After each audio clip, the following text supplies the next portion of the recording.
كم مرة كان عندك مشكلة أو ضيقة وقلت في نفسك إن الرب مش صالح؟ الرب مش بيسمعني، الرب مش بيحس بيا، مش بيتألم لألمي، مش بيفرح لفرحي.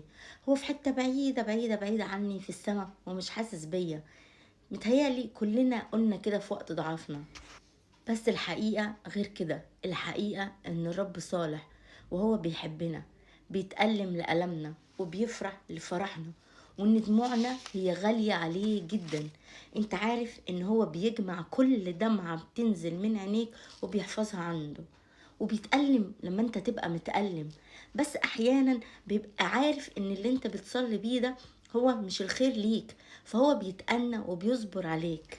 هو دايما بيرتب لك الصالح، خليك متأكد من كده، ان هو دايما بيرتب لك الصالح لحياتك. اصبر وصلي وانتظر الرب، لان هو كل كلمة انت بتصلي بيها هو بيسمع لها، لان الرب صالح الى الابد رحمته، والى دور فدور امانته. صالح هو الرب حصن في يوم الضيق، وهو يعرف المتوكلون عليه. وان الرب صالح ودايما بيعمل كل الخير ليك. اوعى تصدق في الفكرة اللي بيرميها ابليس عليك، وان ربنا مش صالح وان هو بعيد عنك وانت بتتألم وهو مش حاسس بيك وانت زعلان وبتبكي وهو مش سامعك. الكلام ده مش صح وغير حقيقي، واوعى تسمع له، لان ابليس معروف ان هو كذاب وابو الكذاب، وبيستغل ان انت في ضيقه او في وقت ضعف، وبيفضل يرمي عليك في افكار ان ربنا وحش، ان ربنا مش صالح، ان ربنا مش سامعك اصلا، هو مش حاسس بيك اصلا. اوعى تصدق. انتظر الرب ليتشدد وليتشجع قلبك، وانتظر الرب. وزي ما قلت لكم ان الرب هو صالح وبيعمل كل الخير لينا، وبيعمل دايما الصالح لينا، ان هو بيحفظ دموعنا عنده، لان دموعنا غالية عليه جدا جدا.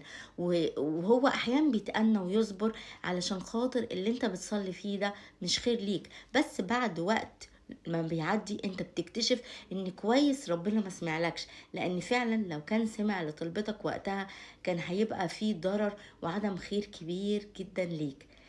دايما اصبر وانتظر الرب، وتأكد ان الرب صالح. بس كده، يا رب يكون الفيديو عجبكم. باي باي.